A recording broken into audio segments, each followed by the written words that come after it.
नमस्कार, महाराष्ट्र न्यूज चॅनेलमध्ये आपले सर्वांचे स्वागत आहे। अमरावतीच्या जिल्हा स्त्री रुग्णालयाच्या नवजात शिशु अतिदक्षता विभागात आग लागून 3 नवजात बाळांचा मृत्यू तर 6 बाळ गंभीररित्या जखमी झाले आहे आणि हे सगळे घडले 1 वर्ष जुन्या असलेल्या म्हणजेच नवीन असलेल्या हॉस्पिटलमध्ये। मग विचार करा, कोणत्या प्रकारचे काम झाले, कोणत्या प्रकारची पाहणी झाली असावी, कारण हॉस्पिटल नवीन आहे म्हटल्यावर त्याला फायर एनओसी तर घ्यावीच लागली असेल, म्हणजे फक्त धूर निघाला तरी स्मोक डिटेक्टर चालू व्हायला हवे आणि जर आग लागली तर स्प्रिंकलर म्हणजे पाण्याचे फवारे त्वरित चालू झाले पाहिजेत आणि आग भडकण्या अगोदरच ती विझली गेली पाहिजे।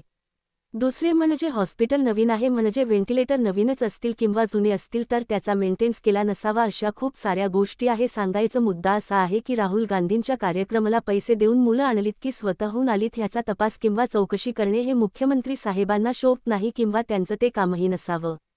आपण ज्या खुर्चीवर बसले आहात साहेब, त्याचा वापर सामान्य लोकांच्या समस्या सुटण्यासाठी करा ना की विरोधकांना हरवण्यासाठी। कधीतरी सत्तेच्या समीकरणातून बाहेर या आणि सरकारी शाळा, सरकारी हॉस्पिटल, सरकारी वाहतूक, सरकारी कार्यालय यांची चौकशी करा।